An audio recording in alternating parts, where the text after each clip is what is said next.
때는 2014년 1월 매우 추운 겨울이었습니다. 서울에 살던 아들이 부산에 어머니를 뵈러 왔다가 아주 끔찍한 현장을 마주하게 됩니다.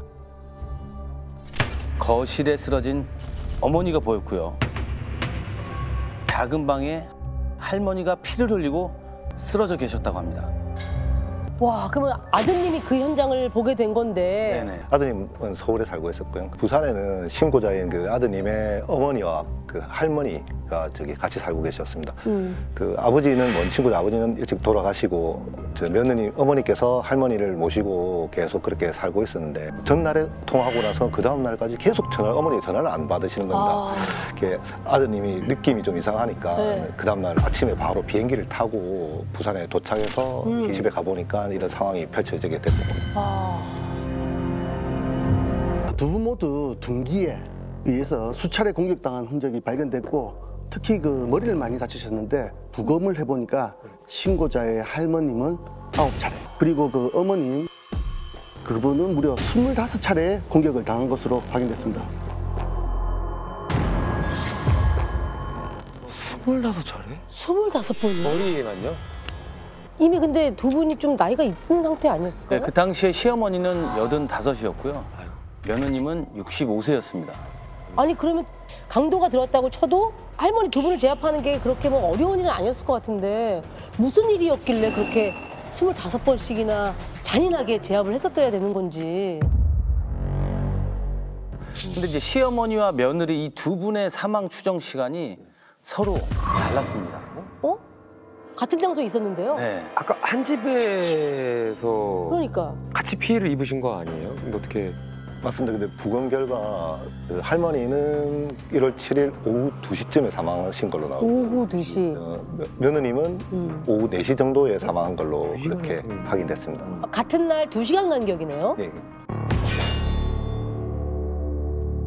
이날 오전에 며느님이 외출을 했습니다. 며느님이 집을 비운 사이에 누군가 침입해서 시어머님을 먼저 공격했고 오후 4시경 귀가한 며느리를 차례로 공격했다고 그렇게 봐야죠.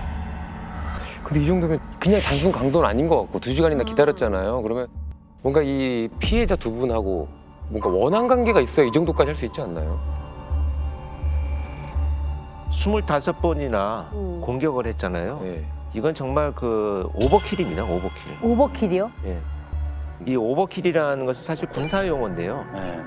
이제 과잉살상한다는 의미를 갖고 있어요. 오버킬. 피해자가 이미 의식을 잃거나 사망했음에도 계속 공격을 한 흔적. 그건 이제 오버킬이다 이렇게 표현을 합니다. 야, 너무 잔인하죠. 며느님이 그 누군가에게 원한을 살 만한 성격은 아니었습니다. 내향적인 성격이라 가지고 인간관계가 넓지 않았고 또 살인을 저지를 만큼 특별한 혐의점을 가진 사람은 발견되지는 않았습니다. 그래서 저희가 그 사건 현장을 좀 자세히 설명해 드릴게요. 이게 피해자분들의 집안 평면도인데요. 네. 보시다시피 현장이 굉장히 어지럽죠. 그러네요. 네. 아이고. 거실 쪽에 보시면 며느님이 사망해 계셨고요. 그리고 또 작은 방에 보시면 시어머니가 사망해 계셨습니다. 그리고 저쪽에 현관 보이시죠? 네네네. 현관에는 피를 닦으려고 그랬는지 걸레질을 하는 그런 흔적도 있고 주방 쪽에도 좀 특이한 흔적이 있었습니다. 주방에는 지금 주방에 보시면 가스 어머머머. 칼 같은 걸로 이렇게 손상시키는 흔적이네요? 자르려고 했던 그런 흔적이 있었습니다. 어머머머. 아, 이거는 그러면은 증거를 없애려고 방화까지 시도를 했다라고 봐야 되는 거 아니에요? 그렇습니다. 이게 제가 볼 때는 그런 시도를 했는데 저게 이제 폭발을 할 것 같으니까 자기가 도망갈 시간이 없으니까 이제 미수에 그쳤다 이렇게 판단을 하죠. 예, 또 거실 쪽을 보시면 네. 바닥에 네. 와인병이 깨져 있었고요. 안방으로 가면은 장롱 안에 보석함이 있었는데 또 이걸 파손시킨 흔적이 있었습니다. 보석함. 금전 노린 거 아니에요? 그거는 금품을 노린 거로 보여지는데. 그리고 화장실 욕조에 며느님의 핸드폰이 물에 잠긴 채로 발견됐습니다.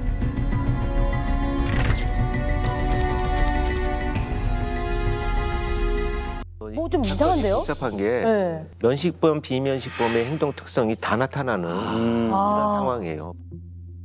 실제로 그 현장에 감식을 그 7차까지도 이렇게 계속해서 했거든요. 이렇게 조그만 단서라도 하나 더 찾기 위해서 네. 또 하고 또 하고 또 했었는데 많이 흔적이 있어서 뭔가 나올 것 같은 이 상황에서 너무 단서가 안 나와버리니까 당시 이제 감식했던 우리 수사관들도 되게 좀 힘들어했었던 그런 상황이었습니다. 현장에서 그 범인 흔적이 하나 나온 게 있기는 있거든요. 그 장갑흔이 있었습니다. 범인이 저 범행 당시에 그 장갑을 꼈다는 그런 말이죠. 예, 아, 계획을 하고 들어갔다는 얘기인 거네요. 그렇죠? 맞습니다. 네. 그 계획 범죄의 이제 흔적을 나타내는 증거지요. 네. 그리고 또 뭐 다른 건 없었나요? 그러니까 아까 현장에 뭐 뒤진 흔적이라든지 이런 거는 네. 뭐 파손 흔적이라든지 뭐 그런 거는 있었는데 뭐 다른 없어진 거는 하나도 없었고 네. 근데 현장에서 없어진 게 딱 하나 있었습니다. 바로 며느님의 지갑이 없었습니다. 지갑. 금품을 누린 강도잖아요. 그거. 그러면 거의 더 명확해지는 거 아닌가요? 그렇죠? 근데 그 지갑에 현금이 거의 뭐 없었을 걸로 그렇게 추정됐습니다. 이분의 스타일이 현금을 많이 이렇게 갖고 다니시는 분도 아니었고 꼭 금전을 노리는 그 강도로만으로도 단정하기도 좀 어려운 상황이었거든요. 그럼 그 꼴랑 지갑 훔친다고 사람을 둘이나 죽인다는 게 좀 이해가 안 되고 말이 안 되는 것 같은데? 이게 돈이 많을 줄 알고 만약에 들어왔어요. 네. 그 보석함도 왜 틀어져 있다고 그랬잖아요. 근데 또 이제 막상 뒤져보니까 돈이 없는 거지. 아. 근데 또 막 뒤지다가 며느님이 귀가를 한 거야. 2시간이 지나서. 에잇! 하고 해서 지갑이라도 가져가는데 또 돈이 없는 거지. 뭐 그렇게 뭔가 연관이 되지 않을까요? 일단은 이 현장에 그런 부순 흔적들이 정말 그 안에 있는 것을 뭔가를 꺼내려고 한 것이냐 아니면 강도로 위장하려고 한 것이냐를 구분을 해야 되고 왜냐하면 면식방해에서 뭐 자기가 범행을 저질렀다면 강도로 위장하려면 뭐 금고로 부수거나 보석함 그렇죠. 부수고 뭐 지갑도 돈도 얼마 없는데 가져가면 벌어지죠. 그러니까 원래는 다른 목적이 있었으나 네. 이거 이대로는 안 되겠다. 이거 내가 빨리 잡힐 수 있겠는데 해서 오히려 혼선을 주기 위해서 막 어지러 놓고 어지러울 수 있다는 거죠. 이런 경우도 위장일 거라고 생각을 못. 아. 자, 여기서 다행인 건 범인을 추적해 볼 수 있을 만한 흔적이 또 하나 있었습니다. 다행이다. 아까 평면도를 다시 한번 볼게요. 저 보이시죠? 발자국. 발자국이 바로 저겁니다. 족적. 예, 맞습니다. 범인 것으로 추정되는 족적이 현장에 한 8점 정도 발견됐는데 네. 분석해 보니까 구강재화에서 출시된 구두 제품이었습니다. 크기는 약 265에서 275mm 정도. 이걸 단서로 부산 경남 지역에서 해당 제품 구매자들 상대로 수사가 시작되었습니다.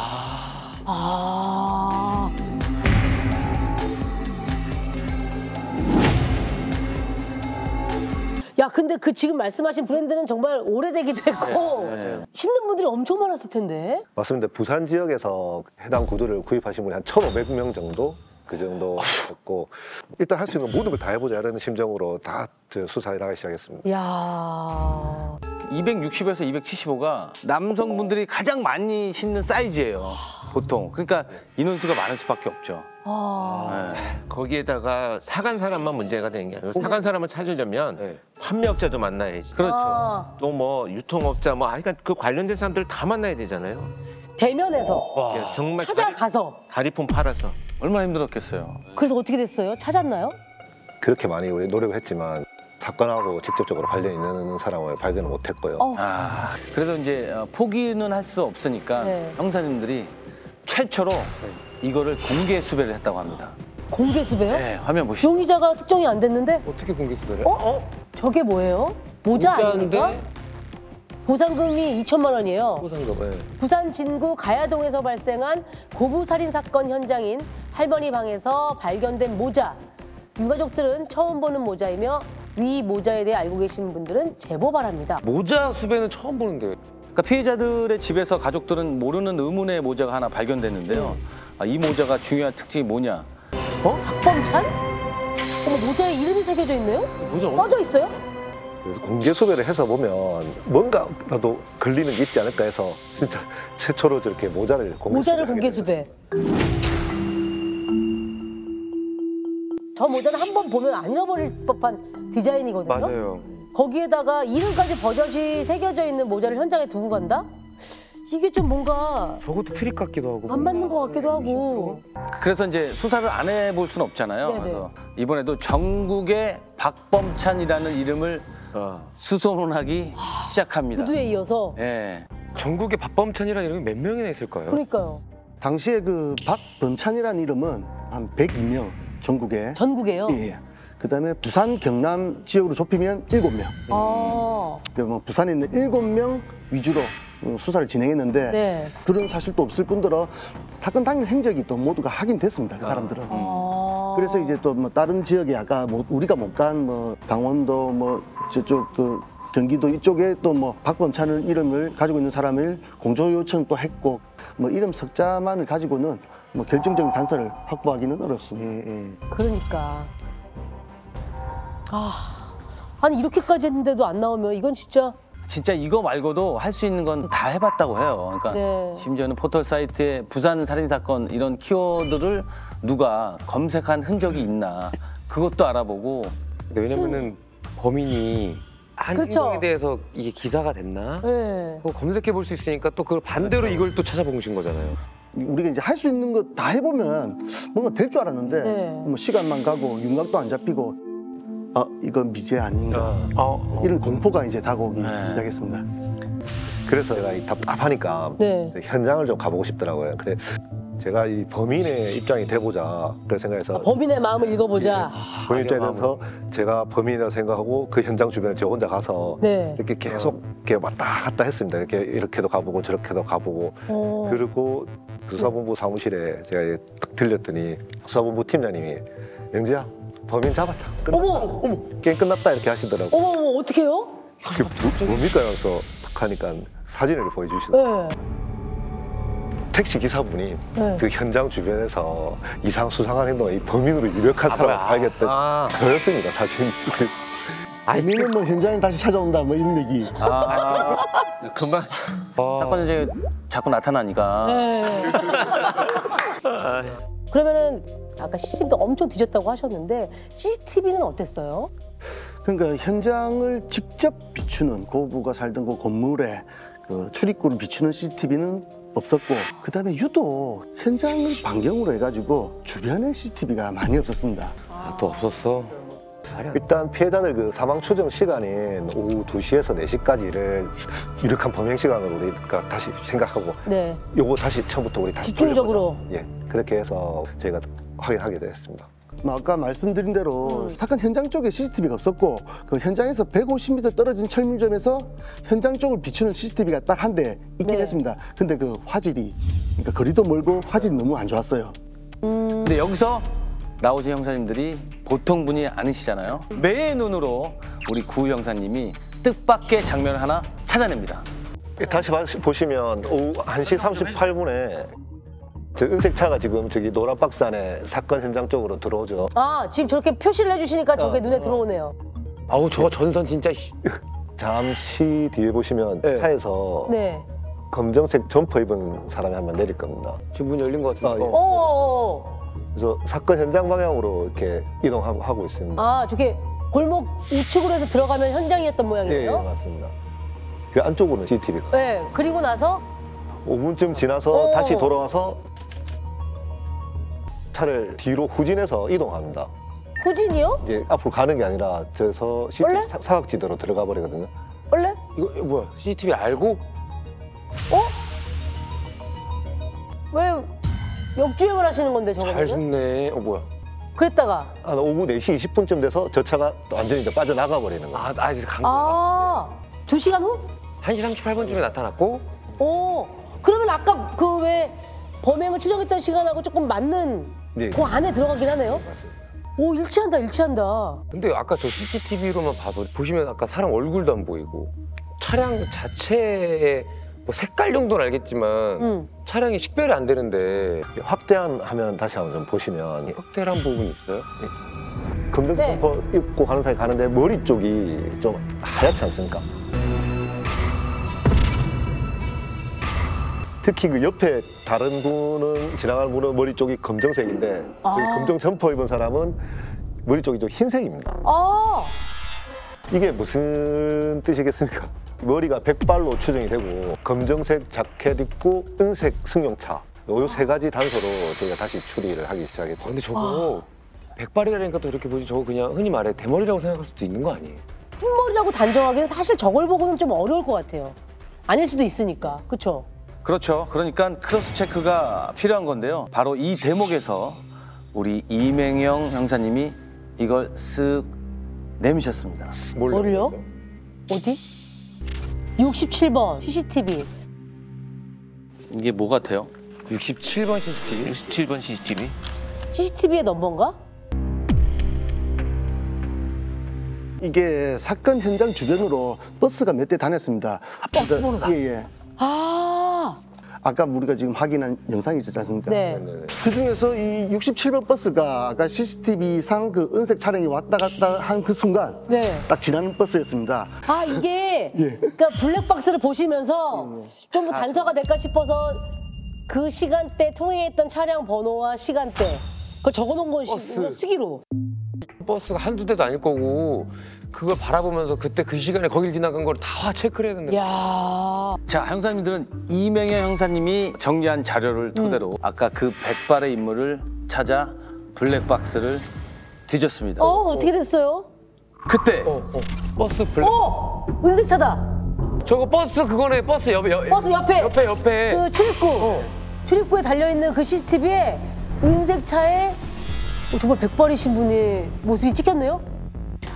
네, 여기가 그 아까 CCTV에서 네. CCTV의 사각지대요? 예, 사각지로 들어갔던 그 위치를 지나간 버스가 촬영이 됐는데 어머머머머. 시간이 오후 4시가 조금 넘은 시간이었습니다. 네. 뭐 백발의 남성이 은색 승용차 뒤에서 그 걸어가지고 점퍼를 넣고 어머. 트렁크에 점퍼를 넣고 이동하는 그런 모습이 버스 블랙박스에 정확하게 찍혔죠. 와. 그 이 블랙박스는 화질이 되게 좋았기 때문에 네. 차량 넘버라든지 운전자의 인상 차기를 확인할 수가 있었습니다. 그래서 이 화면을 수사본부에 공유를 했는데요. 네. 한 팀원이 이거를 보더니 네. 이 사람 그 사람이야? 뭐야? 누군지 알고 있는데 그렇죠. 알고 있다고? 약간 그 피해자 주변으로 해서 한 400명 가량 이렇게 주변인 분들 다 조사했었는데 네. 그때 조사했던 사람 중에 한 명이었습니다. 어머. 그 지인 중에 있었던 명. 예, 피해자 며느님한테는 50년 지기 친구가 있었습니다. 네. 그 친구의 남편이었습니다. 피해자 며느님의 그러니까 며느님. 남편.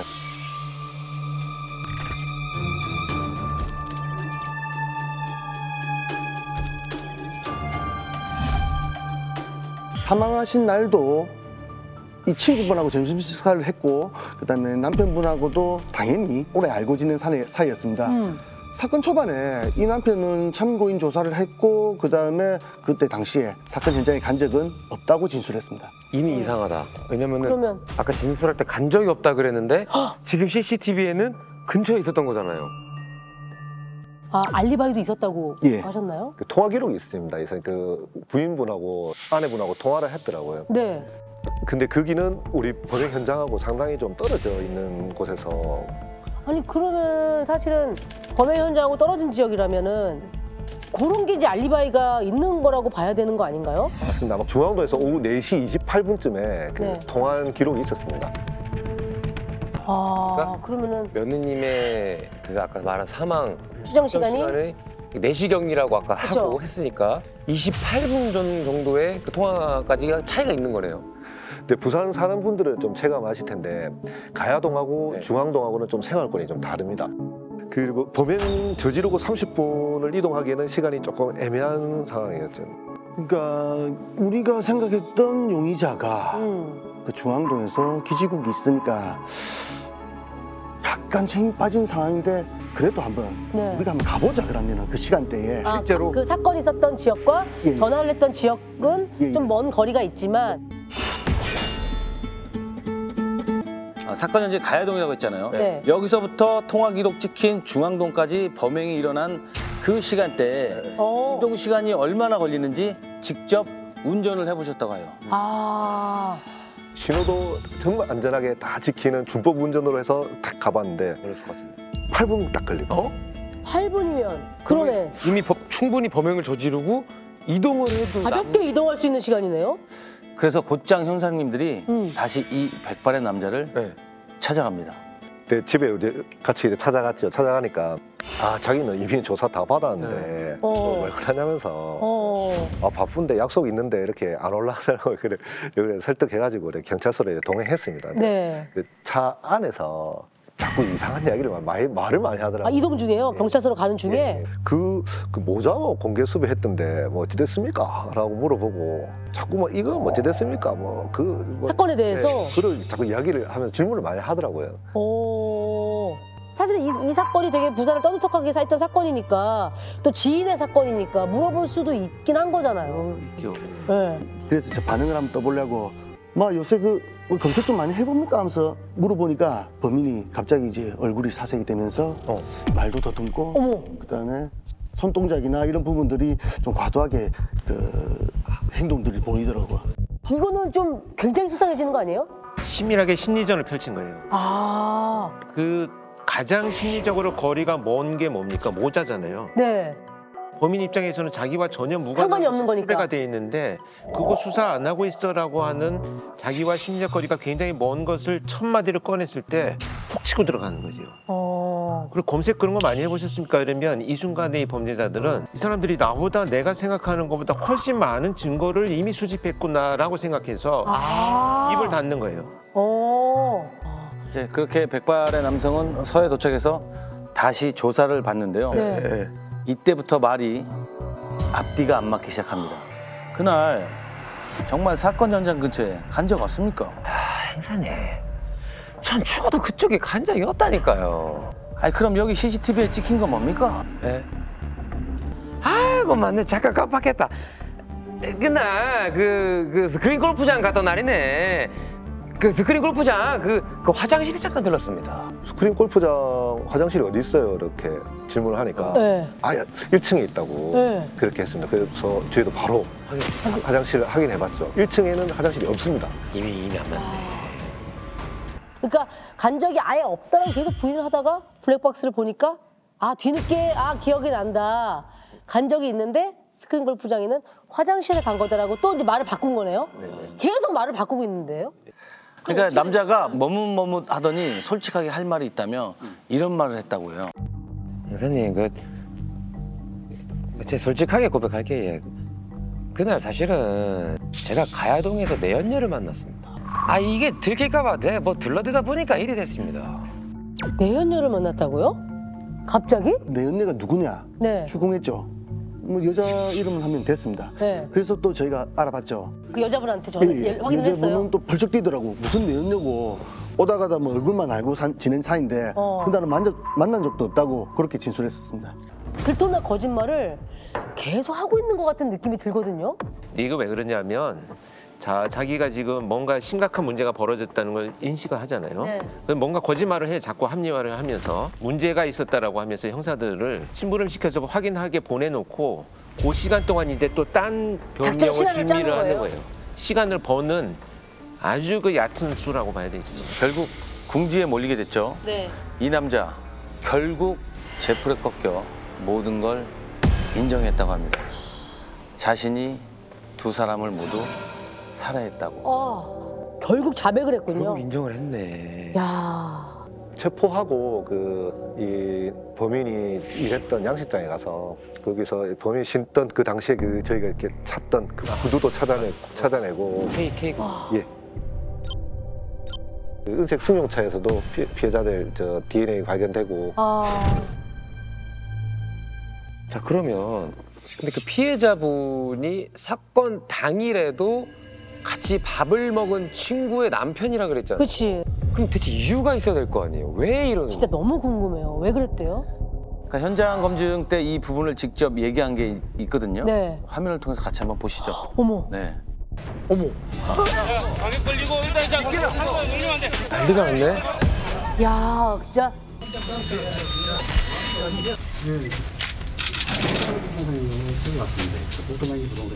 부동산에서 왔다고 하고 문을 열어달라고 했군요. 아우. 나쁜 놈. 투고죄를 지었습니다. 야, 그것도 속이고 들어간 거야? 저를 받고 모든 경찰 국민들에게 죄송합니다. 유가족은 물론이고 없습니다. 네? 착각입니다. 모르겠습니다. 왜 네? 그랬는지. 착각이요? 그랬는지 모르겠습니다. 무슨 말이야? 왜 그랬는지. 범행 동기가 없어요? 그러니까 범행 동기에 대한 진술이 황당한 게 본인이 최근에 뭐 소송이 걸리고 뭐 그런 일이 있어서 스트레스가 심했는데 순간 귀신에 씌였는지 피해자들이 상대 소송으로 보여 뭐 살해했다 뭐 이런 황당한 말까지도 진술했습니다. 말도 안 되는 일이죠. 진짜?